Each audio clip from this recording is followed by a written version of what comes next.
लक्षवेधी क्रमांक 3, माननीय अध्यक्ष महोदय, सर्वसामान्य जनतेचे व बहुजन समाजाला नवसंजीवनी देणारे, देशाच्या समतेचा संदेश सांगणारे व माझ्या कोल्हापूर जनतेचा स्वाभिमान म्हणजे छत्रपती शाहू महाराज आहेत.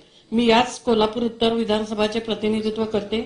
कोल्हापुरातील कारखानदारीचा पाया शाहू महाराजांनी शाहू मिलच्या रूपाने रचला, परंतु सद्यस्थिती शाहू मिल बंद अवस्थेत आहे. अध्यक्ष महोदय, शाहू मिल जागेचा सर्वांगीण विकास व्हावा हा प्रस्ताव शासनाकडे अनेक वर्षापासून प्रलंबित आहे. अध्यक्ष महोदय, अजून शाहू मिलची जागा वस्त्रोद्योग महामंडळाच्या ताब्यात आहे, पण कोल्हापूर मालिकेच्या सदर जागा अजूनही हस्तांतरित का केली नाही याचे उत्तर माननीय मंत्री महोदयांनी या ठिकाणी देणे आवश्यक आहे. अध्यक्ष महोदय, मी शाहू आराखड्याच्या लक्षवेधी सूचनेच्या माध्यमातून सरकारला 4 प्रश्न विचारायचे आहेत. नंबर 1, सदर शाहू आराखड्यात जमिनीच्या हस्तांतराची सध्याची वस्तुस्थिती काय आहे.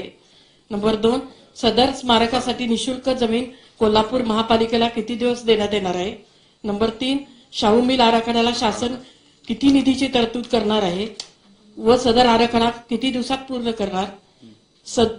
सदर शाहू मिल आराखड्यात विलंब करण्याची कारणे कोणती, यात जबाबदार असणाऱ्या किंवा हलगर्जीपणा करणाऱ्या स्थानिक प्रशासनावर कारवाई करणार का. अध्यक्ष महोदय, राज्यात सरकार येतात जातात, सत्ता बदल व पक्ष बदल करून अनेक सरकारे पाडलेही जातात, त्यानंतर प्रशासनही बदलते. मात्र गट तट विसरून मी सरकारला एक कळकळीची विनंती करते.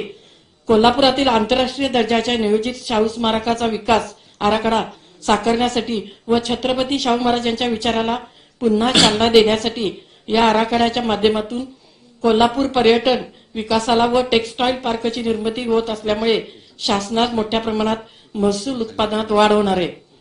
परिणामी सुशिक्षित तरुणांना रोजगार निर्मिती व त्यातून कोल्हापूरवासियांचे जीवनमान उंचावण्यास मदत होईल.